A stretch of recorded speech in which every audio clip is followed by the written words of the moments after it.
नाशिकमधील 3 मोठ्या नेत्यांचा आज भाजपामध्ये प्रवेश आहे। शरद पवारांच्या राष्ट्रवादीचे गणेश गीते भाजपात प्रवेश करणार आहेत। ठाकरेंच्या शिवसेनेचे उपनेते सुनील बागुल आणि त्यांचा मुलगा सुद्धा आज भाजपात प्रवेश करणार आहे। सुनील बागुल यांच्या विरोधात काल दरोड्याचा गुन्हा दाखल झालेला आहे। पोलिसांच्या दप्तरी सुनील बागुल आणि मामा राजवाडे फरार आहेत। सुनील बागुल आज पक्षप्रवेशासाठी हजर राहणार का याकडे लक्ष असेल। आणखी तपशील घेऊयात, प्रतिनिधी किरण ताजणे आपल्याशी जोडले गेलेले आहेत त्यांच्याकडून। किरण, हे जे पक्षप्रवेश होत आहेत, काय नेमका याचा परिणाम असू शकतो? बागुल तर सध्या फरार आहेत पोलिसांच्या नोंदीनुसार, ते नेमके उपस्थित राहणार का, त्याबाबत काय तपशील आहेत? खरं तर नाशिकच्या राजकीय वर्तुळातील ही अतिशय मोठी बातमी म्हणावं लागेल, कारण गेल्या काही दिवसांपासून ज्या प्रवेशांची चर्चा होती ते प्रवेश आजच्या दिवशी भाजपमध्ये होत आहे।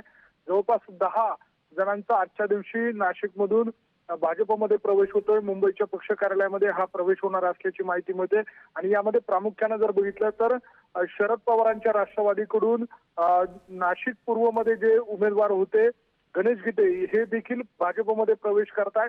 दुसरी एक महत्वाची बातमी म्हणजे यामध्ये सुनील बागुल जे ठाकरेंच्या शिवसेनेचे उपनेते आहेत आणि त्यासोबतच 8 दिवस उलटत नाही, 8 दिवसांपूर्वी नवनियुक्त ज्यांच्यावर पदभार देण्यात आलेला होता, पदाची जबाबदारी देण्यात आलेली होती महानगर प्रमुख पदाची, ते मामा राजवाडे देखील आज भाजपमध्ये प्रवेश करताय। मात्र सुनील बागुल आणि मामा राजवाडे यांच्यावर 2 दिवसांपूर्वी नाशिकमध्ये एक गंभीर स्वरूपाचा गुन्हा दाखल झाला होता। ते पोलिसांच्या दप्तरी फरार असल्याची देखील नोंद आहे। अशा या सगळ्या परिस्थितीमध्ये त्यांनी न्यायालयामध्ये दाद देखील मागितलेली होती, अटकपूर्व जामिनासाठीची देखील धाव घेतलेली होती। मात्र अशा या सगळ्या परिस्थितीमध्ये आजच्या दिवशी त्यांचा प्रवेश होतोय।